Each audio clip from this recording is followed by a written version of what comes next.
And as we prepare to deliver our webinar titled, Could We Start Again, Please?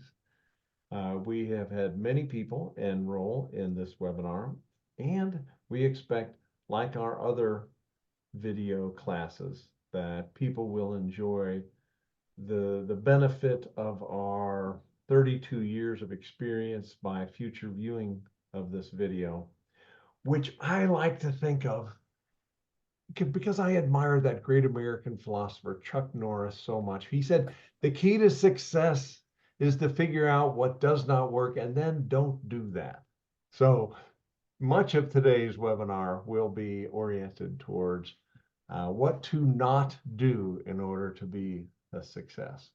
Many churches, we figure about 10% of all 300,000 churches in the United States, about 10% at any point in time are in the middle of a campaign or preparing for a campaign or recovering from a capital campaign. Many churches, out of the 300 churches that we have served over the past 32 years, many of those church capital campaigns have been second and third and fourth capital campaigns. So we are familiar with the multiple capital campaigns and the benefits of different approaches to different ways to conduct a capital campaign. This subtitle, Repairing Trust After a High Pressure Church Capital Campaign, is an issue that we have to deal with on a daily basis. So let's leap into action. In a moment, I will ask my co-presenters to introduce themselves. And we invite you to share this webinar. It's on our YouTube channel, available through our website, church-development.com. If you have any questions, give us a call. This is my phone number at the bottom. Call me or text me if there's any way church development can help you. Our agenda to repair trust after a high-pressure church capital campaign.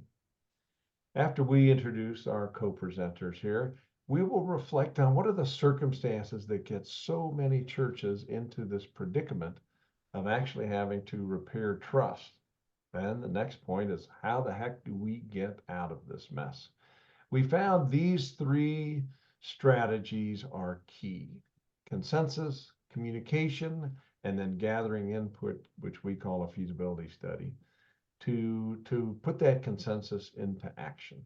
We'll summarize the whole webinar under number 4, the keys to success, and then set you off with taking action. What are your next action steps you could implement? Church development has been around since '92. We've done hundreds of campaigns, raised over $1 billion. And we gather research from other sources, from behavioral economics, the corporate sector, the nonprofit sector. We learn from everything, and we want to share that with the churches that we serve. Our two foci, prayerful discernment instead of pressure, community building and involvement instead of separation. And we found these are really the two keys that we will discuss throughout our webinar today. So we're going to use the best fundraising practices that we've taken from years of studying fundraising, but we've really converted them to a stewardship paradigm. And that I want to really draw a distinction. The stewardship paradigm is really discerning God's will in your life, versus fundraising is just about raising money. So we want to take the best fundraising practices and implement those from a distinctly faith-filled orientation. We're rooted in Scripture. 1 Peter 4:10 is my favorite. We've all been blessed with something, the manifold grace. So it's up to us to figure out how we can serve one another with our unique gifts. And I love that. That's a wonderful quote. All right, let me stop sharing and let Dan Dahlquist introduce himself. And then Meredith Mirabelli, if you could take a moment and introduce yourself too, as being the organizer behind the scenes. Dan, welcome, and thank you much for joining us. Well, thanks for the invite. I'm Dan Dahlquist. I'm the pastor of Westview Presbyterian Church in Longmont, Colorado, and a capital campaign survivor. I saw on my little bio there. Indeed, back in the day, we were raising money at a church in Kansas City, for an elevator and a few other things, and that's how I met Dennis. I think And roof and boiler too. Elevator, roof, roof, boiler. That that's sound right? right, big boiler. That's right. Thank you for the Hey, dude, that was the Yep. last century. Yeah. That was a long time ago. Uh, and I've done 6 capital campaigns now, and for those capital campaigns in churches, we invite different companies to come in and share with us their kind of strategy for capital campaigns in the church. And I always invite the Development Foundation in, and they always seem to win the day. So Dennis and I have done 5 capital campaigns together. And I was thinking about this, Dennis. So we did 3 campaigns back to back to back without a break with you guys. So 9 straight I years. remember that. Do you mind Yeah. sharing the home run of the third? That's the sweetest news I've gotten lately. Yeah, yeah. So I moved on from that congregation where I was senior pastor a few years ago, and I had lunch with the current senior pastor there, a friend of mine in Denver. This was in Denver. And long story short, through all of our capital campaign efforts, stewardship, generosity, cultivation, estate planning, the senior pastor of the church got a call from a woman's lawyer who she passed away and left a gift to the church. And so he went by the lawyer's office to pick up what he thought, as he's told the story, the standard $50,000 check from the CD that was put away and almost forgotten about, and which is a lovely gift. And the lawyer hands him a check for $5 million. How cool is that? Yeah. Yeah, it really is. So it's and they're doing a lot of, they've been very wise with those funds and doing a lot of cultivation and innovation is what they talk about at that church. So, That's brilliant. yeah. And well, Dan, I'm so glad that you're here, that you can share how you have implemented these principles over the past, I guess now.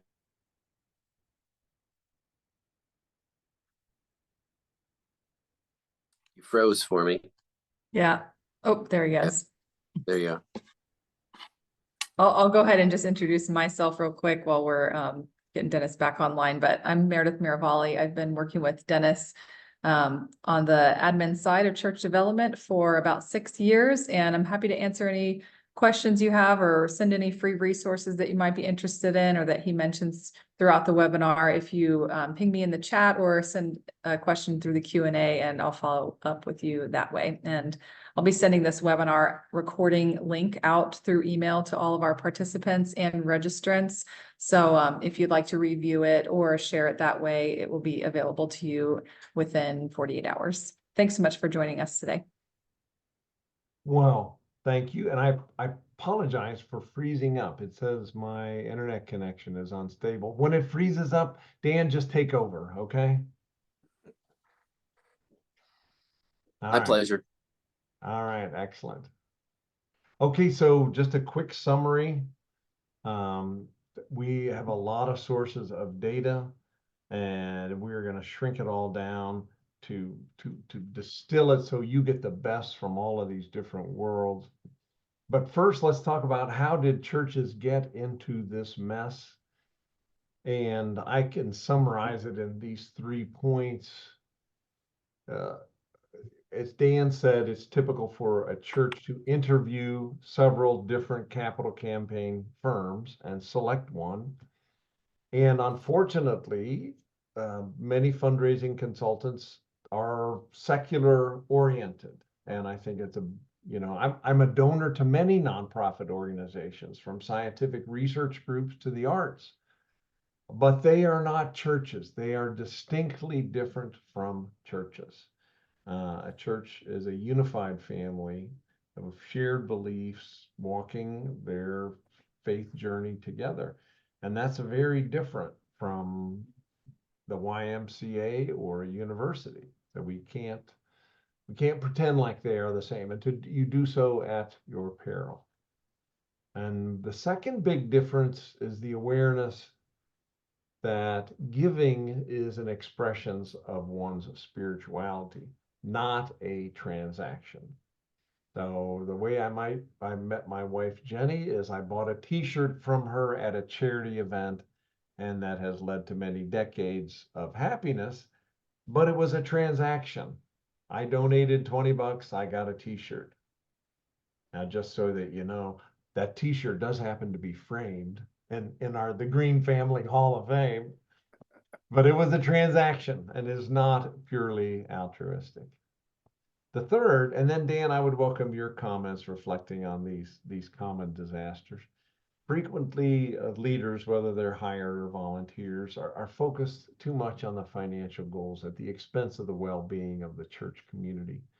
And I feel like the minute money is more important than the church community, you're flirting with disaster. And Dan, what thoughts come to mind as we walk through these three items? Yeah, I love the word that you put in the title of this webinar about rebuilding trust. Because it seems to me, in doing this a few times, that one of the great benefits of doing a campaign in a certain way that the Development Foundation encourages is not just the financial piece, but the level of trust. Mm-hmm. So there's a secret sauce there for ownership for the congregation, Mm-hmm. and engaging the congregation and listening. Mm-hmm. So if I had one nugget about those of us who have been wounded in whether it's church or for school or any kind of fundraising endeavor, some wounds can come from that, of kind of not being listened to, of feeling manipulated.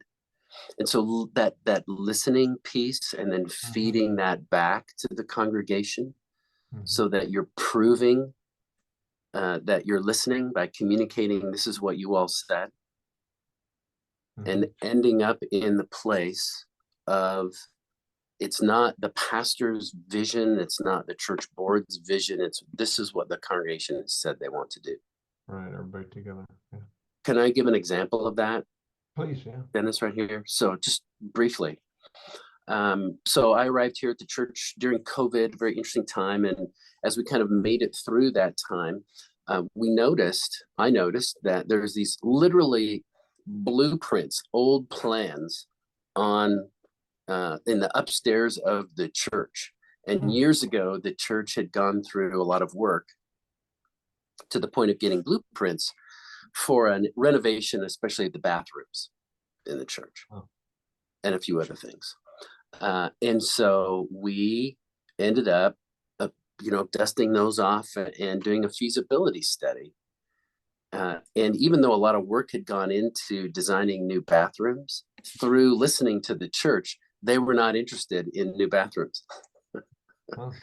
What they were really interested in was getting rid of the debt, which was about $150,000. Mm-hmm. From that the church incurred 10 years ago when there was a flood here in Longmont, pretty disastrous, like 500-year flood. And so that changed from a very expensive bathroom renovation, to a trust building. This is awesome. We're going to be out of debt by the time the loan is due, because we did a little listening, fed that back to the congregation, and then went in the direction that they wanted to go rather than push that river uphill. Yeah, I think it was a smart move on your part. Begin with listening, discover consensus, include prayer and discernment through that process. And what comes out of it is consensus, and it's going to be strong. So what I've discovered is that too many times there's a disaster when you don't do listening. There is no cultivation. It's just a surprise, and that's horrible. and think of it as we're in a transactional relationship where, hey, you're a member of the church, here's your pledge card. You know, you got to pay your dues. That's just such a horrible approach. This third bullet, the lack of transparency, was highlighted in a book titled Why Catholics Don't Give by Charles Zeck. It's research out of Villanova, seeking to understand why Catholics give 1.2% of their income to their church versus the Protestant norm of 2.2%. And one of the things they discovered there was a lack of transparency, and that is a real hindrance. So Dan, when I hear you say you had a process where you dusted off the blueprints, you had town hall meetings, you asked people what's important to them, you shared with them the needs and some previous plans, and then you asked what's important to you all. What do you want to do? You're being completely transparent. You're sharing that power. You've opened the door for input. And that, I would say, is the opposite of those last two, the high pressure and guilt. You know, we just remove the high pressure, remove the guilt, and you just focus on the listening, the consensus building process, then your members don't feel like Bambi at the wrong end of a rifle. That's a great picture, Meredith. I don't know where you got it, but I think that's pretty accurate. Oh.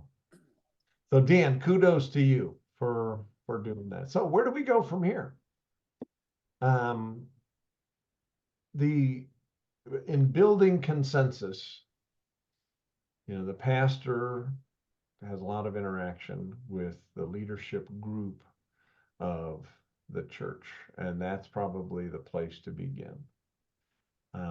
Starting with the folks who meet on a regular basis and presenting the challenge and saying, well, we got a challenge. What do you think we should do?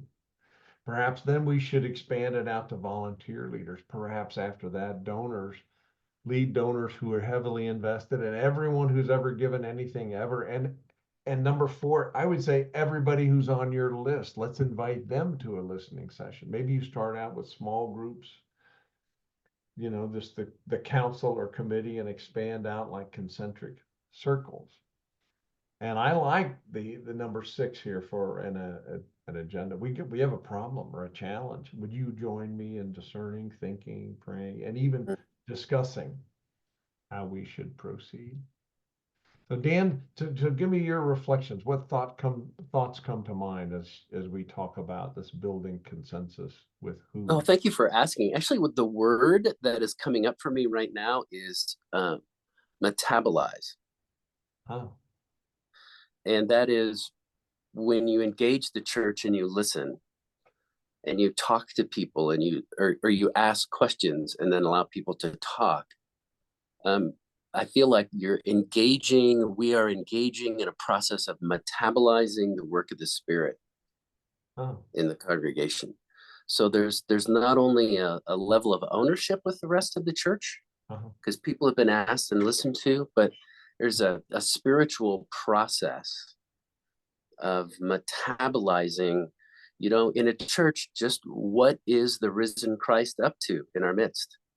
And Westview, it wasn't bathrooms, Yeah. although it could be. Yeah. But there was another issue there around dad and listening and surviving COVID and being grateful that we're still around to worship. So bathrooms are okay. Let's just get rid of the debt and free up some money every month for different ministry and mission. Yeah, that's kind of exciting. More ministry. Yeah. Okay, mental note to self. Use the word metabolizing in a sentence today. Okay. I love that. I love learning something new. Yeah, so I do believe the Holy Spirit works through all of us and not just one person in a church. And how are you going to discover that except by this listening, concentric circles of listening? I love that. And as we're building consensus, I mean, what are we going to focus on? I think you know, when I read the book Good to Great, the analysis of the 11 high performing corporations over a 15-year period, they spent a lot of time talking about what's our challenge before they talked about what's our vision and what are our priorities. So starting with, well, what do we want to focus on? Let's focus on the issue before we talk about where we want to go. And I like that. So we're different from the corporate world in that we can weave in discernment, and we can pray before, during, and after, and we can ask people to pray about it and bring their ideas to the next input session, the next town hall meeting, or the next survey. So Dan, as you talked about your church, your recent church experience about the bathrooms versus the debt, how did that work out when people were discussing which challenge they wanted to focus on, bathrooms or debt? Was there a lot of argument and division, or did consensus emerge pretty quick? Consensus emerged pretty quick, and to be honest, it wasn't a huge loan. It was 150,000, so it really wasn't that on my radar screen as much. So it was a little surprising to me how deeply, especially the older members, the church really cared about not being in debt, not having to refinance at a higher rate. And so that I think the other thing I want to say there is there's this kind of appreciative inquiry approach. What are we really good at? Yeah. What are our strengths versus what are our weaknesses? That's a great conversation to have around vision and priorities. What are we really good at as a church? What's part of our DNA that we bring to our community that's really good about us? And building consensus that way is a very different process than just a strategic fundraising goal. Yeah. Well, I remember distinctly, Dan, about 20 years ago at Grace Presbyterian Church, those three geodesic domes just were not meeting the needs of the congregation. And I remember distinctly being there for a town hall meeting, and two memories stick out. One was I looked over and I saw a weed growing up through the crack in the concrete inside the building. I thought, well, that tells you something. And then the other thing I remember was a young woman holding a baby who took the microphone and said, well, I love those stained glass windows, and we need to preserve those and preserve this building because I grew up here. And I'm praying at the time because I'm like, oh dear Lord, how do I even respond? You can't confront a woman holding a baby. They're unassailable. And then do you remember the woman in the wheelchair on oxygen called for the microphone? And I gave her the microphone thinking, boy, I thought the last one was unassailable. This now is impossible. I cannot refute anything this woman's got. But I was surprised she took the microphone and she said, Janet, I've known you since you were a baby that size. You like the stained glass windows, so do I, but you know what? Get over it. And I thought, thank you, Jesus. The Holy Spirit works through all of us and sure saved my bacon. Do you remember those town hall meetings? Oh, you're bringing back some interesting memories for me, Dennis. Oh my, that was such a change. Moving from downtown out to Highlands, building a whole brand new church, having multiple campaigns out there. That beautiful church on a hill with a view of the mountains. That was so exciting, Dan. I love that, man. Yeah, and I swore that I would never be the pastor of a church in pods ever again. And guess what? Now you are, right? Oh my gosh. But we'll be debt free. Oh, there you go. There you go. All right, so let's shift gears. So you're going to do this. The viewers are thinking, what do we do to recover from previous high pressure campaigns? What do we do? And we're talking about building consensus. A real important system to proceed is to just be transparent and sharing the information about the challenge and embrace past mistakes and let people know that we're not perfect. We're a group of human beings, and then be very deliberate and ask for input and say those words, we want your input. So come to the town hall meeting, fill out the survey. We want to know what you think.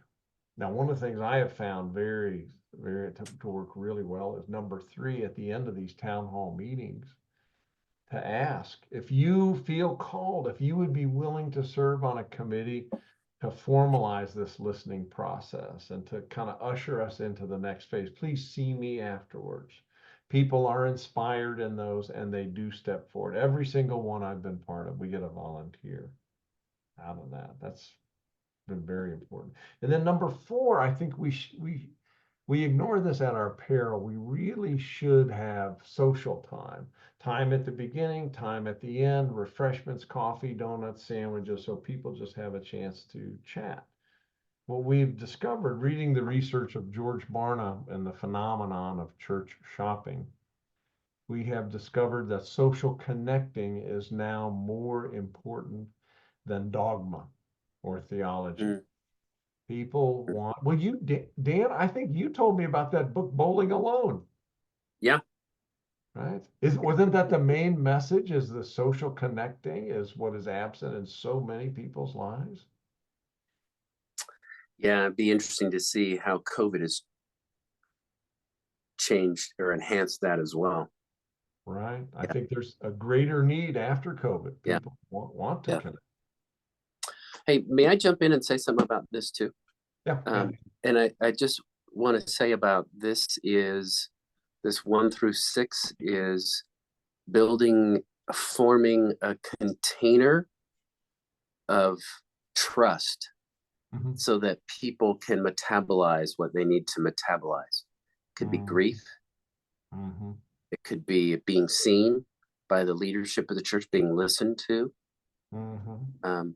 It could be they're processing their own adaptive work and changing in the way that they need to change. So when you're presenting this information, when you're holding these town halls, doing surveys, inviting people to participate, weaving in community building, that's all forming a certain kind of container to Mhm. do the adaptive work that needs to be done.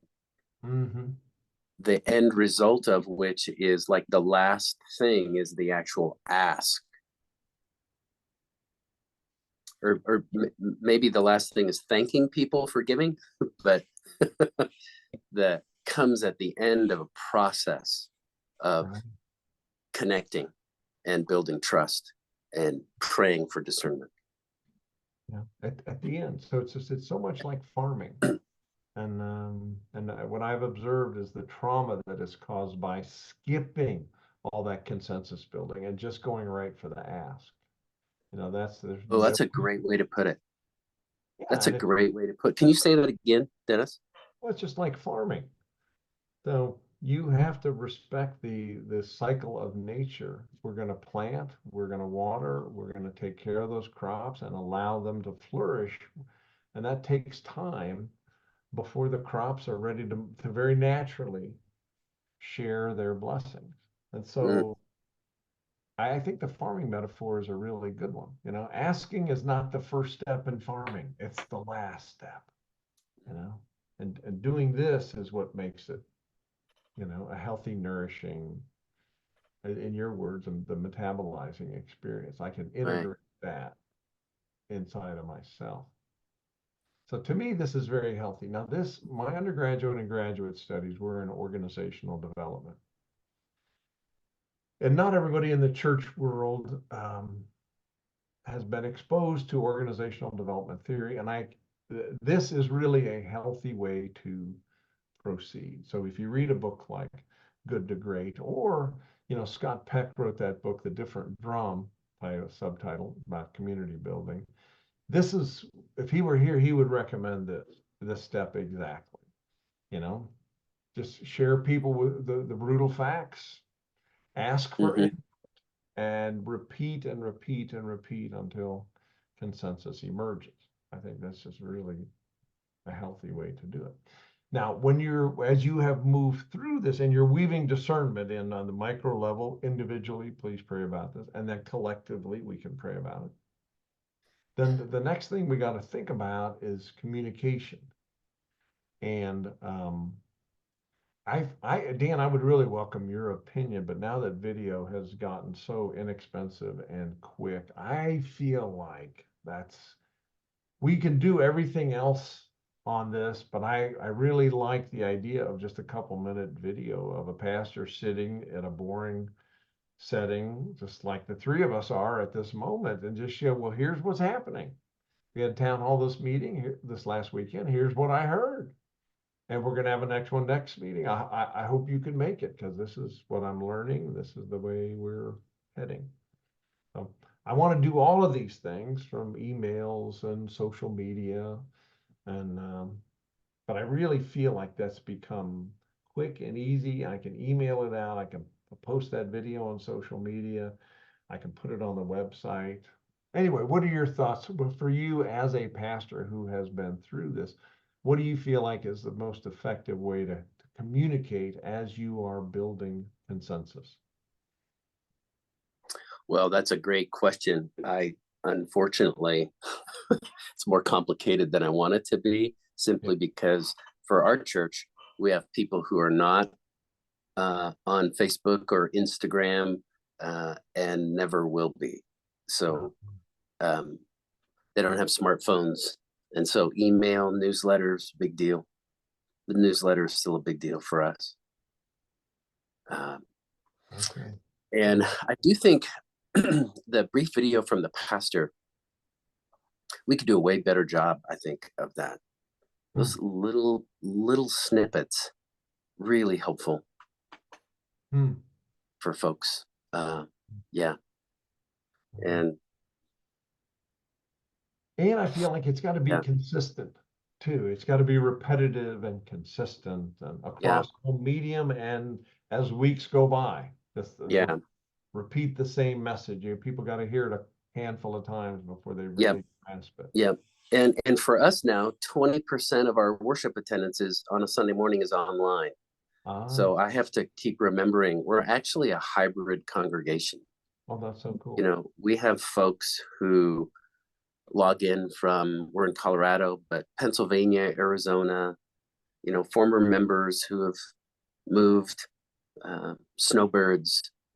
So I still have to remember that it's just 80% of us who are present. The other 20% are zooming in from their living room. Yeah, that's the new reality. That's just totally the new reality. Staying live. So, okay, so as we move towards wrapping up, Meredith, the floor is open for you and any questions and concerns that you are collecting. And the next step moving towards action before any action is conducting a feasibility study, which is a super formalization of input. Okay, so before we talk about that, Meredith, do you have any burning questions or concerns or suggestions of topics we need to cover? Yeah, I was just wondering if maybe both of you could speak to church leaders, pastors, or business administrators, or church campaign volunteers who are kind of in the position where almost against their will, they are needing to do a church capital campaign, whether it's because the debt from a previous project is oppressive to the church finances, or perhaps they're in a diocesan situation where it's being heavily requested on their behalf to conduct a campaign. What words of encouragement do you have for them, or how does this relate to their situation when maybe they are in that position where they don't feel like it's the right time for them, or they don't feel like they have that consensus among their community members? That's a great question, Meredith. So I'm hearing you ask, of the people who are watching this video now and in the future, many of them are going to be in that awkward position where they might have an urgent need, but they don't have consensus. What do you do? So I myself am a firm believer in tithing financially and of my time. So I volunteer a lot. And they call me, I'll volunteer and I will just talk you through it.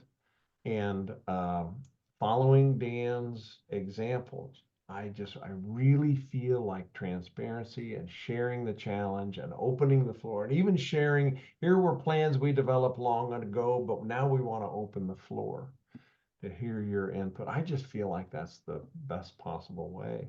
So like right now, I'm working with a Greek Orthodox church in Tampa, Florida, and they held their first town hall meeting a month or two ago. They're scheduling another one coming up. I offer to be the facilitator for that. This is just way before the capital campaign, just for that express purpose. And I feel like the pastor and the church leaders are just very wise. They're being prudent. They have a really well thought through, exciting plan, but now they want to just open the floor and say, what do you guys think? How do you feel?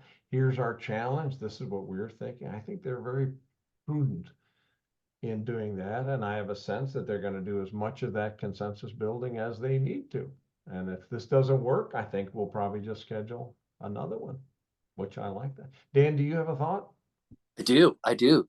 One of the smartest things we ever did, and we ended up doing this a lot, was to have a third party come in and do a feasibility study. So, and of course, in this case, it ended up being the Church Development Foundation, but to bring in another pair of eyes, people that are being paid for it.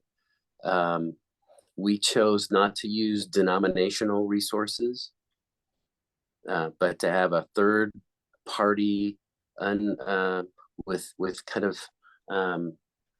a sense of coming in with kind of a sense of innocence, not knowing a lot of the history of the church, but fresh eyes, and sitting down and then doing the town hall meetings and then making a recommendation. And Dennis, you and I have talked about that. Sometimes the recommendation is not to do anything, but to do these things, not to raise money first, but to do these other things, the cultivation piece, the planting, the watering, because you're not ready yet for the ask. So I am a firm believer in that season of a feasibility study, which is a discernment time, and actually paying someone else to do it. So that's my 2 cents about that. If you're in trying to build consensus, not knowing, it's a big ask, especially sometimes there's a really high level of change that's going on in the organization, and those things need to be tended to with care. Yeah, by somebody who's been down that road 100 times. Yeah. Well, wasn't long ago, Dan, we did a feasibility study for a church in Iowa, and that exact thing happened. We recommend they not do a feasibility study, not do a capital campaign, because they did not have consensus. So our recommendation was go back to the drawing board, have more town hall meetings, have more research and data to share at those town hall meetings so people can make an objective set of recommendations. I think that was a very prudent thing to do. Know when and know when to not do a capital campaign. I think that's very prudent. All right, Meredith, before we move on, any other burning questions, concerns, issues? Always, Dennis. I just have one question, kind of relating back to the talking about the mess that some churches find themselves in. We talked about one of the problems being the high level of focus on financial goals in a high pressure campaign. And just wondering if you could talk to maybe some of the concern with, if you don't focus on that, are you guaranteed failure in a financial in the financial domain? Like these are all really great ideas for building community and on the ministry level, but like, what about the actual money? Obviously there's a real need there. Otherwise church capital campaigns probably wouldn't happen. So Right. Is this all just kind of like a lovey-dovey good idea, or is it actually effective in achieving a goal? That's a really hard-hitting, good question. And we cannot afford to be just lovey-dovey because we want to be deliberate, transparent, and involve everyone. So we're going to share exactly what the needs are. Like the church in this picture, Dan Dahlquist led this congregation moving and building. And in each one of those 3 campaigns, they were just incredibly transparent. Here are the dollars that we need. Here's what the dollars are going to go for. Each classroom is going to cost X. The sanctuary is going to cost X, the entry. So everybody knew all the details about how much money we needed to raise. And for us to proceed, we were super clear about the goal, about we really need to raise X. That preceded discernment. So all the intellectual, all the rational, all the data preceded the discernment process. And I admire you, Dan, for leading the process. And his request was, please pray your way through it, what role you might play financially in this vision that you helped to create. So it was a monumental task to move and build a church and raising a ton of money. But boy, I feel like, Dan, you led the congregation, you did all the right things, and the result is this spectacular, thriving, beautiful church. So kudos to you. Good question, Meredith. And I think Dan had a really good experience implementing each one of these. And it's more effort, sure, but that's what we do. It's worth it, totally worth it. And I'm happy, Dan, that you're not a burnt out cinder of a hulk of a man after all that challenge, all those years. You still seem to be chipper and happy. So thank the Lord for that, buddy. So Dan, as we move towards concluding, the keys to success are these 3 points. Do you have any closing reflections before we shift to our final advice and takeaways? Well, I think a word of encouragement. This is really good work. It can be hard work, and it can bring up issues in congregational life that need to be tended to, that sometimes as pastors we may not see or want to see. So there's a certain level of, in terms of the leadership of the church, of vulnerability to the Spirit and vulnerability to listen to the other voices that are speaking, not just of those who are elected for good reason to serve in leadership in the church, but to listen to all the voices speaking. Yeah, yeah. And you don't have to do it yourself either. Yeah, yeah. Listening to, okay, you just don't know who and how the Holy Spirit is going to work, but if we are vulnerable and open ourselves to that, I feel like it does work. It's worked 300 times so far. Thank goodness. Don't know what the next 300 are going to look like, but worked so far. All right, so as we wrap it up, I think it's a good idea to either hire a professional or get somebody who's a volunteer who has the understanding of the nuance of the role of the church from an organizational development perspective. Number 2, really work on consensus and low pressure, high focus on prayer, low pressure on asking. Repairing trust, building trust with lots and lots of communication. Acknowledge mistakes that were made, work on repairing mistakes. And the campaign should be low pressure and high consensus all the way through it. Recently, the Fidelity Fund underwrote a study that was a correlation, seeking the relationship between active volunteerism and generosity. And they found that people who were highly involved in a campaign gave 11 times more than those who were just bystanders. So that metric alone tells me, gosh, we really want to work on engagement and get everybody as deeply involved as we possibly can.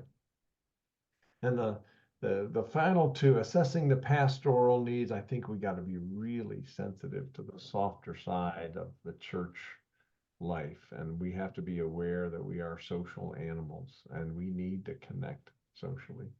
That's the macro, and then the micro is, what's the purpose of a church except to facilitate each individual's spiritual growth? So ideally that ask would be based in prayer and not just a financial transaction. Now, before we close, Meredith and Dan, I'm going to stop sharing. Well, first we're going to pitch our next webinar, when to not do a capital campaign. That'll be coming up in September. And I want to stop sharing and just look for final wrap-up comments. Meredith, do you have any burning thoughts that you would like to share with our participants? And then Dan, you can have the final word. Yeah, I just really appreciate specifically, Dan, your perspective on the sensitivity to people in the church and what their experiences in having gone through a capital campaign process that was less than, I don't know, spiritually oriented. What that can do to people. I personally know some people who have been hurt by a kind of guilt-oriented ask or language in a capital campaign that was maybe on the more aggressive side, and it does really hurt people. So I think, like you said, the work is so important on the spiritual level, on the community level, on the personal level, and I appreciate Dennis and Dan, both of you sharing about how we could do it better. So I think that's really needed in our world and in our churches today. I would agree. Thank you, Meredith. Dan, what are your final thoughts as we wrap it up? Oh, final thoughts. A capital campaign, or at least the process of a feasibility study, is a great excuse to just deeply listen to people.